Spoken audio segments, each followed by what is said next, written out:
Hello, everybody. How are we doing post the Monza Grand Prix, post round 15 of the 2023 season? And they made us wait for it. We ended up with 3 formation laps, and it was, starting to get a little bit silly, wasn't it? Hang on. Ooh. Am I? Hang on. Hang on one moment.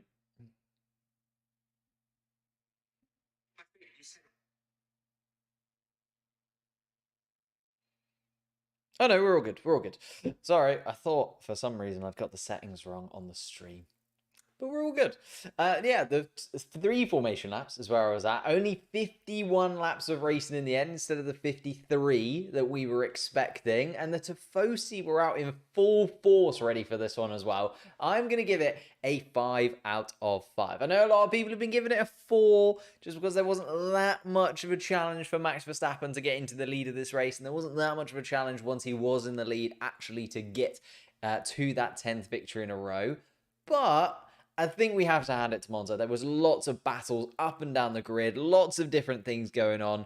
And therefore, I just want to give it a 5 out of 5. Of the races this season, I have enjoyed that race probably the most compared to, I don't know, the likes of, I'm trying to think, like Canada. Actually, all the races have been good this season. I do want to say that first and foremost. All the races have been pretty good this season. It's just a lot of people want to see a battle for the lead. And unfortunately, we don't get battles for the lead anymore. But let's talk about that a little bit later down the line. Instead, let's start off with, of course, how the race ended. We ended up with Max Verstappen 10 in a row. As I mentioned before, he's done it. He's clicked it. He's now all on his own. Sebastian Vettel can do nothing about it with his 9 victories in a row. What is 9 victories in a row anymore? No, Max Verstappen is now top of that standings with 10 in a row. Sergio Perez made it a 1-2 for Ferrari. I think only the 6th 1-2 for, Red Bull. For Red Bull, the 6th 1-2 for them this season. Carlos Sainz in the Ferrari just behind, and Charles Leclerc literally underneath the rear wing of Carlos Sainz as they came across the line, very close between those two. Then Mercedes made sure that the big 3 were the top 3 once again. It's a little bit disappointing, really. You know, we've seen Aston Martin's up there, we've seen McLaren's up there, we've seen Albon knocking on the door this time around, but the big 3 back at the top 3 spots there in terms of the constructors. And then we had 4 different teams behind, just showing how competitive that kind of points finish was. Albon, Norris, Alonso, Bottas, all picking up points for their respective teams. But it was very, very competitive in and amongst the midfield. And then, of course, we have a little group of rookies, actually. Lawson, Piastri, Sargent, 11th, 12th, and 13th, just outside the points. And they all had pretty good performances between them over the course of the weekend. Lawson, we'll talk about later. I was very, very impressed with him and the fact that he finished in 11th place. Lance Stroll, 16th, that's pretty bad. Haas at the back again, and 2 DNFs in the end. Esteban Ocon's DNF, which kind of went under the radar a little bit. I didn't really notice that Esteban Ocon had stopped until a couple of laps after, and I realized, oh, he's at the back of the pack and he's gone. And then Yuki Tsunoda, who came to a stop before the race even started, and that reshuffles the driver's standings just a little bit. Max Verstappen still at the top. I think Sergio Perez is now uncatchable compared to where Alonso and Hamilton are, just because of how up and down the Aston Martin and Mercedes cars are now. I think Sergio Perez has finally kind of got a grip of that second place and will be happy to hold on to that second place for the foreseeable future and towards the end of this season. Whether or not he'll be able to hold on to second place next year, I'm not so convinced, just because he has struggled at times this season. He's been criticised this season, and I think rightly so, but I think we'll end up second place overall. Hamilton closes the gap to Alonso. Of course, that was 1 point. Then Alonso got a podium last time out in the Netherlands. Now Hamilton comes back at Alonso once again, closes that gap to 6 points. I think it will be very interesting to see who comes out on top of that, because Fernando Alonso's Aston Martin, you would say, does look the slower car now, but he always seems to get the most out of that package. Lewis Hamilton has had a couple of up and down weekends since we've restarted since the summer breaks. Well, he's done well in both weekends, weekends, but he's had some up and down performances over the course of both of those weekends. Carlos Sainz still the top of that trio of Sainz, Leclerc and Russell, 117 points now for the Spaniard, and I think has had a bit of an underrated season, Carlos Sainz, to hold on to that 5th place and be ahead of the likes of Leclerc and Russell. You know, both of those guys have had some good seasons. Leclerc and Russell have both been on the podium this season as well. Whereas Carlos Sainz has just held on to that position, his first podium of the season for Ferrari, his first pole position of the season as well, and slots into 5th place. Lance Stroll, Gasly, Ocon, Piastri, that remains the same because none of those 4 picked up points. So Lance Stroll still 10 points ahead of Gasly and 11 points ahead of Oscar Piastri, but is getting caught up by those 3 very quickly now is Lance Stroll.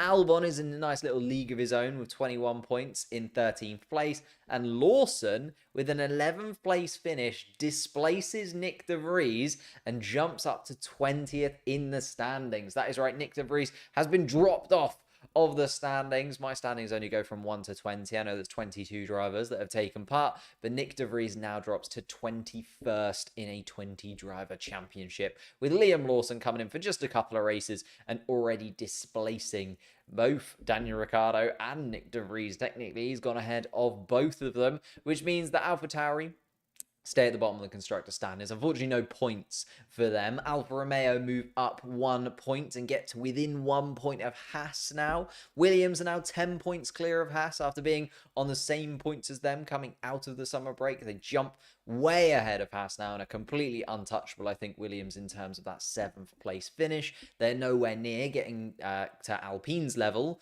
but I think Williams will hold on to that 7th place. And then there's not really too much change apart from Ferrari finally getting in front of Aston Martin, although they probably should have done that quite a long time ago. And again, that top 3 in the constructors is the big 3 once again. We thought Aston Martin this season might be able to do it.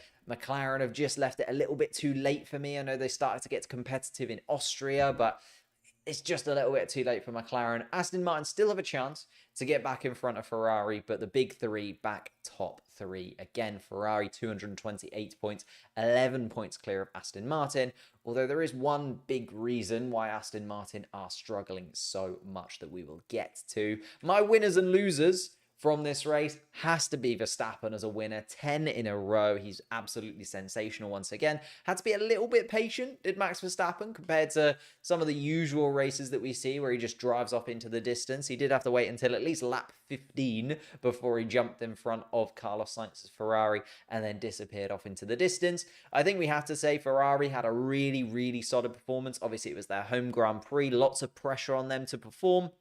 And I think the fact that, you know, they suit this track obviously helps them, but they also had the Tifosi pushing them on, and the Ferrari car plus the Ferrari fans all came together this weekend, and they have to be a winner for me. And then the losers, Lance Stroll. I'm going to talk about him in a bit more detail later on when we talk about Aston Martin, but has to go down as a loser. Realistically, he was the slowest car on track because the Haas's were just absolutely nowhere and they just cut through their tyres like butter. And then obviously the 2 drivers behind. So for me, Lance Stroll actually finished last of the good cars and the cars that finished the Grand Prix. And Yuki Tsunoda, so unlucky for Yuki not to take part in the Monza Grand Prix. He was starting in 11th place. He could have done something a little bit special from there. Obviously, Valtteri Bottas ended up picking up points. Could that have been Yuki Tsunoda? Maybe. We'd have had to sort of wait and see on that one. And you can speculate on how Yuki Tsunoda would have done over the course of the Grand Prix. But I just feel bad for Yuki, you know. He did really well in qualifying. He deserved to be part of the race and show what he could do in that AlphaTauri. But let's run through the teams and give you a little bit of a rundown of everything that happened to them. Starting with Red Bull, the best team of the weekend by a long way in the end. I think, you know, Red Bull, they're just going to be invincible this season, aren't they? I can't see anything else happening. Max Verstappen 10 in a row now. And it's just crazy. I just feel like there should be something that goes wrong for Red Bull at some point, you know, a reliability issue, a collision that doesn't go their way, something like they roll the dice so many times and it always comes up Red Bull. They just do it so incredibly well. The team had to adapt a little bit this weekend. It was one of the tracks they were maybe a little bit worried about. You know, the fact that the Red Bull doesn't massively suit these super, super long straights.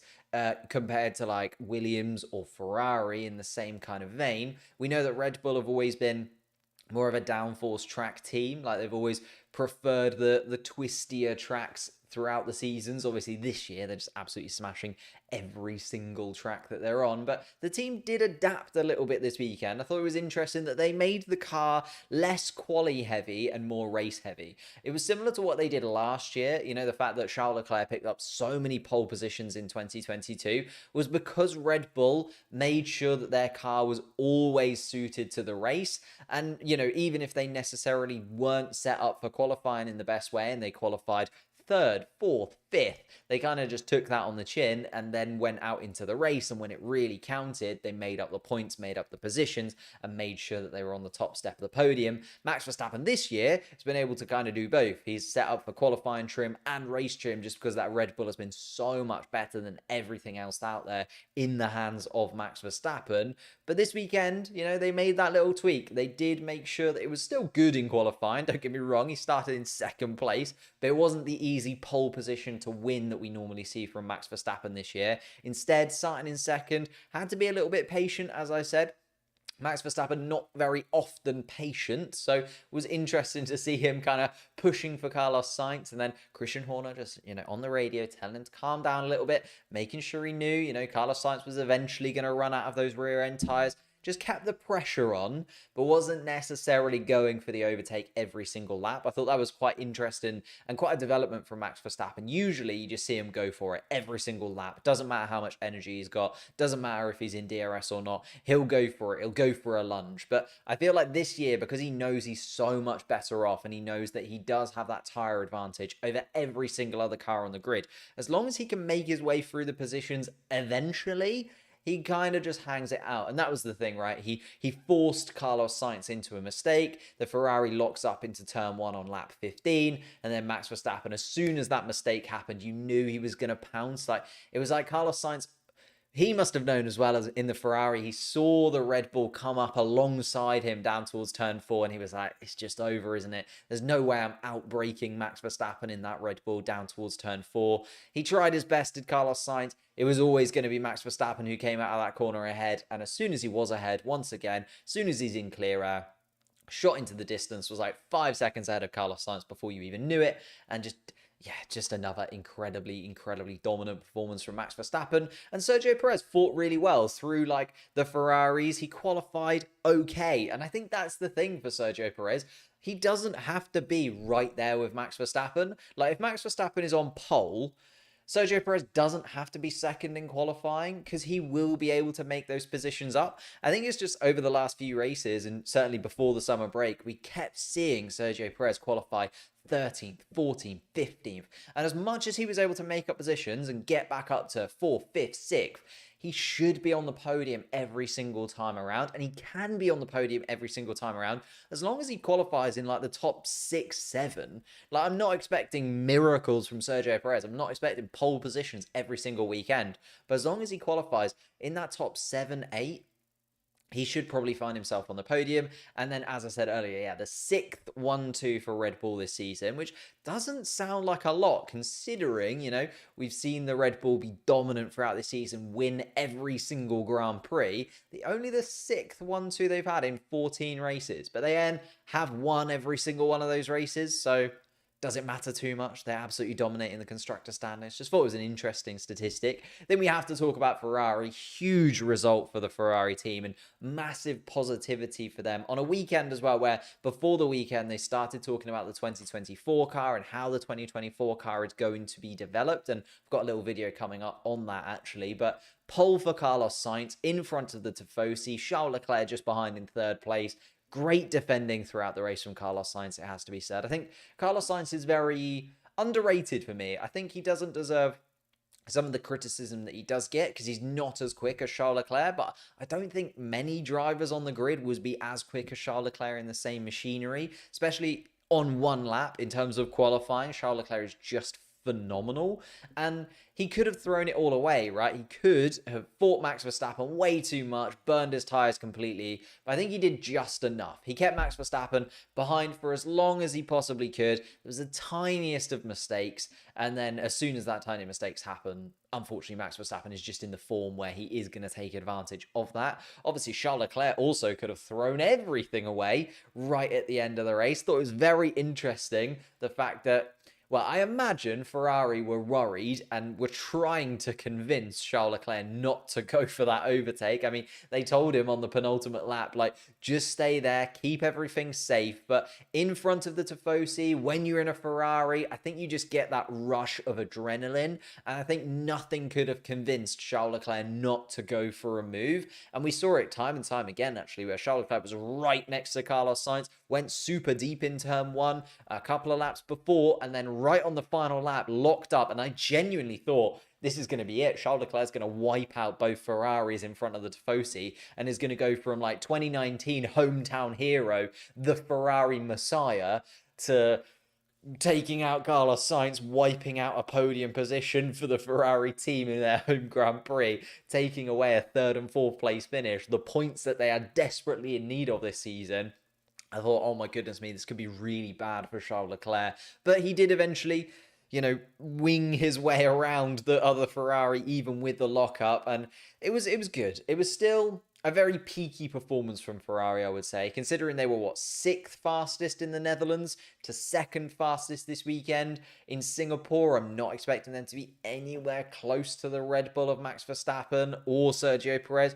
And I think they're probably going to be behind the likes of McLaren, Mercedes, Aston Martin all over again. So I could see them being fifth, sixth fastest again once we get to Singapore. But very nice to see them do it at their home race. And amazing just to see Carlos Sainz on the podium and taking that love from the Tifosi. He overtook Aston Martin in the Constructors' Championship as well, which I think is a big step forward. Although Aston Martin are effectively a one-man team.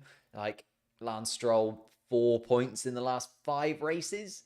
Yeah, we'll get to Aston Martin in a moment. But let's talk about Mercedes, because they were third fastest. And they logged a solid double points finish as George Russell and Lewis Hamilton came home 5th and 6th respectively. But I just don't know about this one. It seems like a weird one to kind of talk about Mercedes, because both drivers being hit by 5-second time penalties. And okay, they both deserve them. George Russell gaining an advantage on Esteban Ocon, going through the escape road at turn 1, making up a position and not giving that position back. I think that was fair. It was a warranted 5-second penalty. But then when he finishes like 20 seconds up the road from Lewis Hamilton, doesn't really have too much of an effect on his race, does it? And he gained quite an advantage. Like, he basically saved himself from being behind Ocon for maybe 3 or 4 laps, because he was trying to warm up the tyres as he came out of the pits. And I don't know whether that would have brought Hamilton in contention. I don't know. And it didn't even matter, actually, did it? Because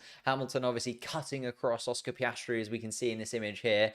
I know Lewis apologised after, but it was really, really awkward to see a rookie versus a 7-time world champion, and it's the 7-time world champion who is definitely in the wrong here. And, he got that 5-second penalty, but again, finished like 10 seconds ahead of the next car, which was Alex Albon. And they're, well, not 10 seconds, but effectively might as well have finished 10 seconds up the road, because even with that 5-second penalty, didn't actually cost him any points. It was a weird one for Lewis Hamilton and George Russell, but Mercedes were clearly the third fastest car. They just kind of had to make their way through the field a little bit. George Russell had a fairly close race with Sergio Perez at the beginning, managed to hold off the Red Bull to begin with, but was never going to hold him along for the entire Grand Prix. But I don't know. It was a weird one for Mercedes. They were definitely third fastest, but they were nowhere really near the Red Bulls, and they were much quicker than the McLarens and the Alpines and the Williamses of this world as well. So I don't know. One to kind of sit on for Mercedes and have a little think about, especially with those 5-second penalties. Then we go on to Williams. Alex Albon. Just a lovely little bloke. Lovely little bloke is what I want to say. Matches his best result of the season in Canada. A 7th place finish for the Williams car. Best of the rest. outside of those big three teams, got the strategy a bit wrong, I think you could argue again.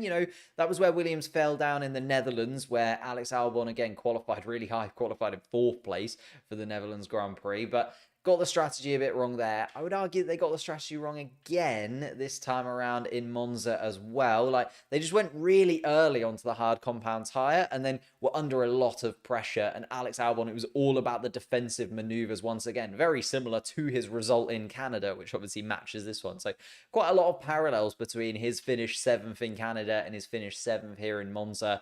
And Canada and Monza, fairly similar circuits as well in terms of what they are looking for from the cars. Had enough straight line speed, though, to take advantage and keep in front of the McLarens and make sure that Lando Norris stayed behind. Couldn't keep Lewis Hamilton at bay, but again, I think the Mercedes car was just in a little bit of an extra league compared to the Williamses, the McLarens this time around.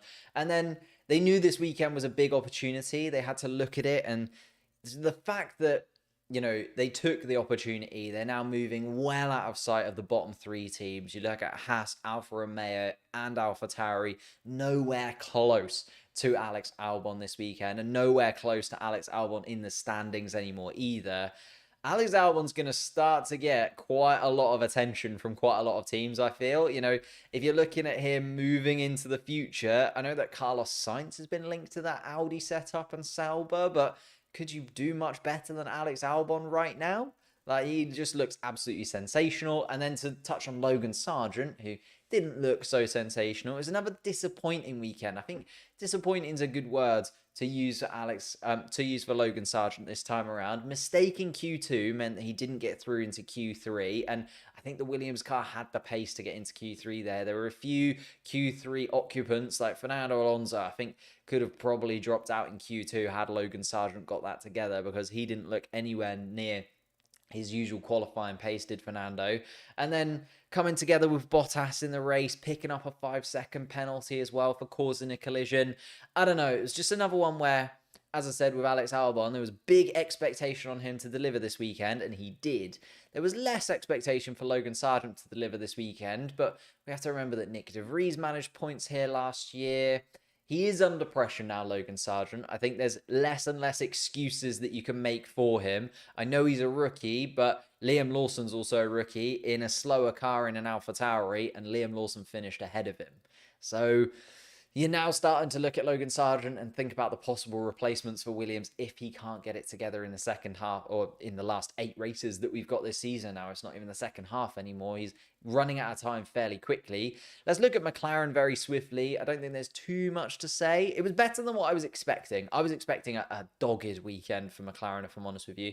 They still just have a package that is very draggy, and the top speed that they have in comparison to other cars just isn't quite there. Stayed out longer than I thought they would on the medium compound tyre at the beginning. George Russell even said over the radio that he thinks the undercut was going to be the way to go, and the undercut was the way to go for Lando Norris. Lando Norris came in just before Oscar Piastri undercut his teammate. They almost took each other out. Like, the Ferraris almost took each other out at the end.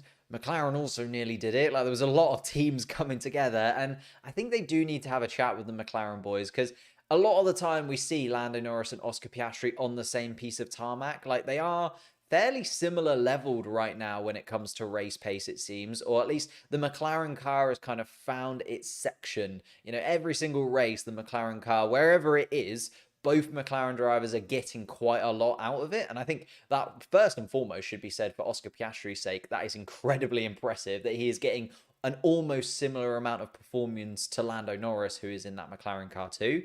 But at the same time, if they're going to be right there on the same piece of track together, they almost need to have, I don't know, some kind of understanding of, okay, if one car is quicker than the other and we can see that on the data, we are always going to switch. Or if one car is not quicker by this amount, say, I don't know, let's say it's 2/10 a lap, 3/10 a lap. If Lando Norris is 3/10 quicker every single lap, then we will switch them. Because Lando Norris was on the radio constantly asking about whether or not he could go past Oscar, whether Oscar was going to let him have a go at Alex Albon.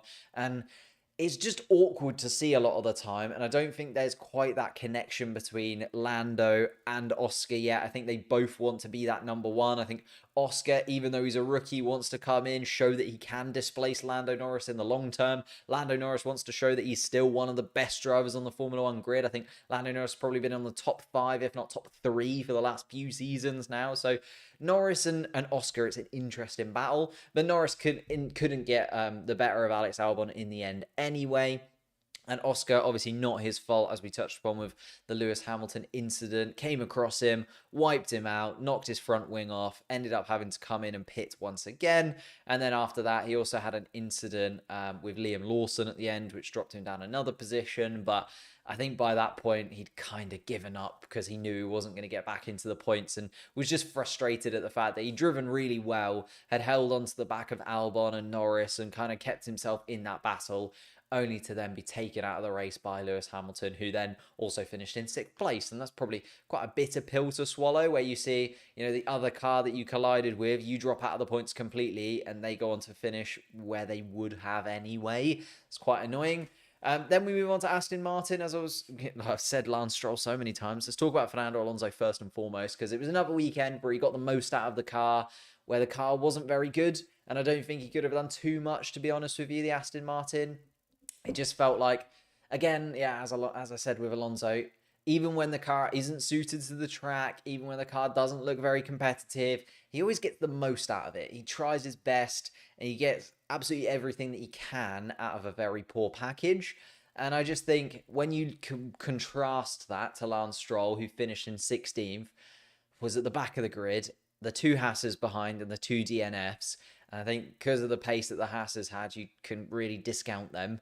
And then Lance Stroll was it was just appalling. Like, if he was anywhere near Alonso this season, they'd be easily second in the Constructors' Championship. Like, you've got to remember that Mercedes didn't really turn up until Monaco.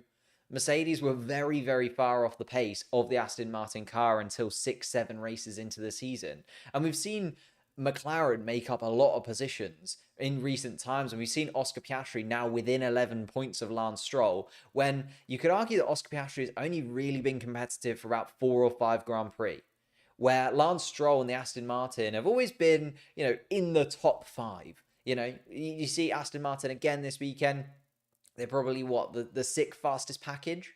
But again, 6th fastest package, Lance Stroll therefore should be, well, if everyone got everything out of their package, you'd say that Fernando Alonso should have been 11th, Lance Stroll should have been 12th, because that would make them the 6th fastest team. But Fernando Alonso outdid that. Fernando Alonso once again got into the points, and Lance Stroll completely undid that. If you say Lance Stroll should have been 12th, finishing 16th and last of the real runners, that is absolutely appalling, isn't it? It's just impossible to see how Aston Martin going into next season, especially if they are more competitive next season, which they are saying they will be, can justify having Lance Stroll in the team. It's going to be tough. It's going to be really, really tough for Aston Martin to keep fighting the battle for Lance Stroll and continually argue that he is good enough. Because, I don't know, the problem is, at the beginning of the season when Aston Martin was the 2nd fastest car, in the first 4 Grand Prix, Lance Stroll was actually all right. Like, he came home fairly well in Bahrain. What was it, 4th place? Australia, he came home in 4th place as well, I want to say. Obviously, DNF'd in Saudi Arabia, but was looking okay from what I remember. But it's just gone downhill from there. As soon as the Aston Martin has been under any pressure from Mercedes, Ferrari, McLaren, it's just fallen apart, where Aston Martin can't really have that. Like, they are now 4th in the constructor standings, and they've fallen behind a Ferrari which has been so poor this season, and a McLaren that, a Mercedes that, as I said, didn't really take part in the first half of the season. Then we have Alfa Romeo, Valtteri Bottas rounding out the points in 10th place, swoops in, steals a point for Alfa Romeo, mainly through strategy. He was on the same strategy as Lewis Hamilton that really did those teams well. Like, Lewis Hamilton starting on the hard, lost quite a lot of time at the beginning, Lewis Hamilton, to be fair, and struggled to get the temperature into the tyres, but then made it work and finished 6th. And then Valtteri Bottas, a very similar thing, like, kind of struggled to begin with, was kind of finding his feet a little bit, but as soon as he switched onto that fresh set of mediums at the end, was absolutely flying, and had a little incident along the way as well, finished P10. He did come into a collision with Logan Sargent, who I mentioned before. Had a little bump with Logan Sargent, but Logan Sargent was at fault for that. Valtteri ending up getting the points out of the way. And I was going to say, obviously got a little bit lucky with Oscar dropping out of the points and therefore giving that final points position to the Alfa Romeo. But I thought, interestingly, he's only scored 1 point in the previous 12 races as Valtteri Bottas. Because I wanted to kind of look. I was like, oh, when did he last get points? He got a 10th place in Canada, did Valtteri Bottas. And then before that, we're looking all the way back at Saudi Arabia. So it's been a very long time since Alfa Romeo have looked competitive at a Grand Prix. And thank goodness that Bottas actually got some points on the board, because I don't think they deserve to finish behind Haas. I know that Haas started the season really well, and Haas always seem to start the season really well, but Valtteri Bottas and Alfa Romeo should probably overcome the Haas team at some point, considering how bad Kevin Magnussen has been as well. I think Hülkenberg has been the best of those four. If we sort of think about Hülkenberg, Joe, Bottas and Magnussen, I think Hülkenberg's been the best, but I think Magnussen has been by far the worst, and therefore the two Alfa Romeo drivers, because there's two of them versus effectively Hülkenberg, similar to what we've got with Aston Martin, where Aston Martin, Mercedes have got two drivers, Ferrari have got two drivers, Aston Martin have got one, and now Aston Martin have fallen behind.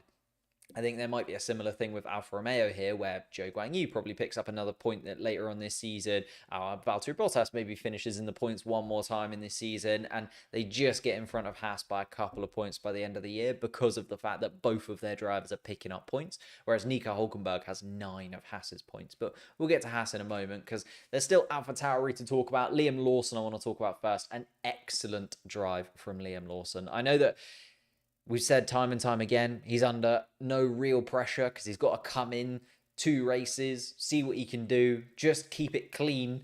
But he did more than that. Started in P12, just behind his teammate Yuki Tsunoda. An exceptional qualifying performance in a car that he is still getting to grips with. And last weekend, I don't really know what he could have gained from that, because he was on the intermediate tyres so often that, now he's on the slick tyres for the first time this weekend. Finally got to show what his real pace was.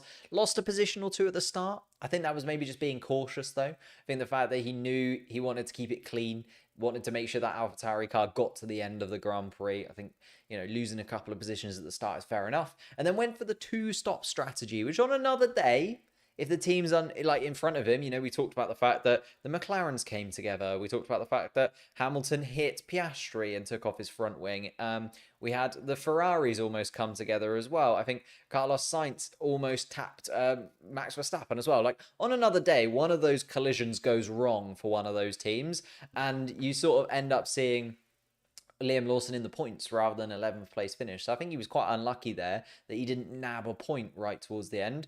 Obviously, we don't know whether he's going to be in for Singapore or not. I hope that he is in for Singapore, actually. I think it's one more. I'd like to see one more outing, just because I think we know what Daniel Ricciardo is now, don't we? I think Daniel Ricciardo, as much as I loved seeing him back in Formula 1, I was really happy to see the fact that he did displace Nick de Vries, because Nick de Vries, for me, just wasn't good enough for Formula 1. It's still an incredible racing driver, but not up to the level of Formula 1, and that's fair enough, like some people aren't.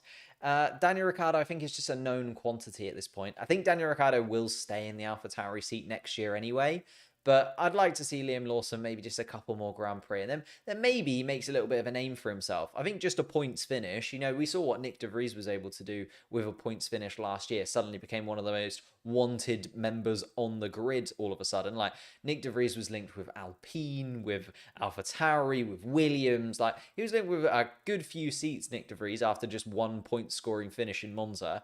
If Liam Lawson can nab a point in Singapore, I think that does a lot for his sort of self-esteem and confidence moving forwards, and also his reputation up and down the grid. And then Yuki Tsunoda, so unlucky, man. So unlucky. Starting 11th. Probably could have nabbed a point for AlphaTauri. Yuki Tsunoda, I think we can say, has had a really good season, even though he's had some tough races. Looked really competitive at the start of the year. Obviously finished 10th, 11th place quite a lot of the time, and then kind of dropped off towards the middle. And I'm hoping for like a resurgence towards the end. He normally does good in Abu Dhabi. I know it's very far away. It's the final race of the season. But Yuki usually does really good in Abu Dhabi. But yeah, mechanical failure before the race even started. The second time that he's had a mechanical failure before the race has even started. Like, the same happened in 2021. So in 3 seasons of Formula One, Yuki Tsunoda's actually only raced at Monza once, which is quite insane, really, isn't it? Always has a technical fault just before starting the Grand Prix. Maybe a little bit of a conspiracy theory for some of you out there. And then if we go to the Alpine team, obviously they knew this weekend was going to be tough. I don't want to talk too much about them, to be honest with you. Like, the long straights just don't suit their package. The problem that we have for the Alpine is we can't compare them to anyone else in terms of like out and out power, because they're the only Renault powered team. Like, we can see that Williams get more out of the Mercedes engine in a straight line. We can see that Ferrari get more out of the Ferrari engine in a straight line, but we just have nothing to compare the Alpine to. Like, we just don't know if it's the power unit that allows them to be, or the power unit that costs them in the straights. We don't know if it's the aerodynamic package that costs them in the straights, because we just don't have a direct comparison in any way whatsoever. Another wheel-to-wheel bump as well, actually. Whilst we're talking about wheel-to-wheel bumps and teammates at McLaren, same at Alpine at the beginning. The French pair, similar to McLaren, like, they seem to find themselves on the same piece of track a lot of the time, and they need to get a little bit better at conveying, okay, you can stay behind, but if Pierre is quicker by this amount of time, we'll swap you over. Or if Ocon is quicker by this amount of time, we'll swap you over. I think they kind of need to come to some sort of agreement between the two drivers once again, because they bumped wheels and it could have been both Alpines DNFing once again. And we've seen that enough times this season. We've seen them crash into each other more than enough times this season. They'll come back fighting in Singapore, though, I'm sure. And then rounding out, Haas, just by far and away the worst team again in terms of race pace. Hülkenberg impressive in qualifying, you have to say that. But both fell away massively in the race. Like, the tyre degradation on this Haas car is just unlike anything I can remember seeing in Formula One. It's just like everyone else is able to hold on to the tyres for like 10 laps longer than the Haas car. It's not like they run out a little bit. They literally just fall off a cliff. And they just have no pace in comparison to anybody. Like, Nico Hülkenberg does his best in qualifying, bless him, and then just falls backwards constantly throughout the races. And Kevin Magnussen got really lucky, actually, last weekend in the Netherlands, jumped up into the points positions, and then again just fell all the way backwards. And it was just like, the Haas is never anywhere in terms of the race pace. Obviously, both drivers staying at Haas for the next season as well. They just need to find a way to make this car just viable in a race. Not even like good at a race, just actually able to take part in a race and look like a racing car. Because at the minute, it's getting to the point where it's slightly more embarrassing than when they were just like back of the pack anyway. You know, if we think back to Mick Schumacher and Nikita Mazepin in 2021, at least they weren't like promising anything else. Like, we knew they were going to be 19th and 20th unless something else happened. Now they're 19th and 20th, but they're like almost lying to us in qualifying. Like, oh, look how good we are. We could finish 13th. And it's like, no, you're not. You just, as soon as the race starts, your tires are going to dip off in 4 laps and you're just going to be back to where you started. But yeah, Haas are an interesting one at the moment. But that just about rounds up my takings away of each of the Formula One teams. Like, Max may not have fallen to the Monza curse. He managed to win 2 Monza Grand Prix in a row, and obviously 10 Grand Prix this season in a row. We are just witnessing one of the most historically great seasons. Like, in 20 years' time, when we're still doing this and my child is talking about Formula One, we're going to look back on this season and we're like, oh, I remember that Max Verstappen 2023 season. He's going to be like, it wasn't as good as the Oscar Piastri season of 34. And I'm going to be like, look, he was good.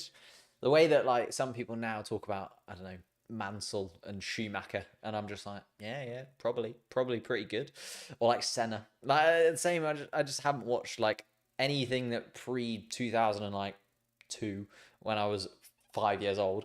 Like, I just haven't watched those kind of things. And like, my dad goes on about Williams all the time. I feel like that's going to be me in a few years' time. Like, my kid is going to be like, look how good Oscar Piastri is. He's just won his 4th world championship. And I'm going to be like, yeah, but remember Max Verstappen in 2023? It was just so good. It's just so good. But anyway, that rounds out Imola. That rounds out Monza. I was looking at the Italian flag. My goodness me. I was going to say Italy, and then I said Imola. Anyway, title title battle is all done and dusted, isn't it? And I don't know. I enjoyed the Monza Grand Prix. I'm looking forward to Singapore. Singapore, my favorite street circuit, my favorite circuit of the calendar. There's just something about it. The Formula One cars under the lights. It's going to be very, very exciting to see. But overall, Monza delivered once again. Thank you all so much for watching. Appreciate it. I'd love to get your hot takes. If you want to get your hot takes involved for the video tomorrow, make sure that you get those over on the community tab. Get your hot takes in from the Monza Grand Prix. Also a little video about Ferrari coming up this week. Obviously no Grand Prix next weekend, but Singapore in a couple of weekends time. We'll be back once again live for that. So subscribe if you're new, hit the like button, all that good stuff, and I'll see you next time.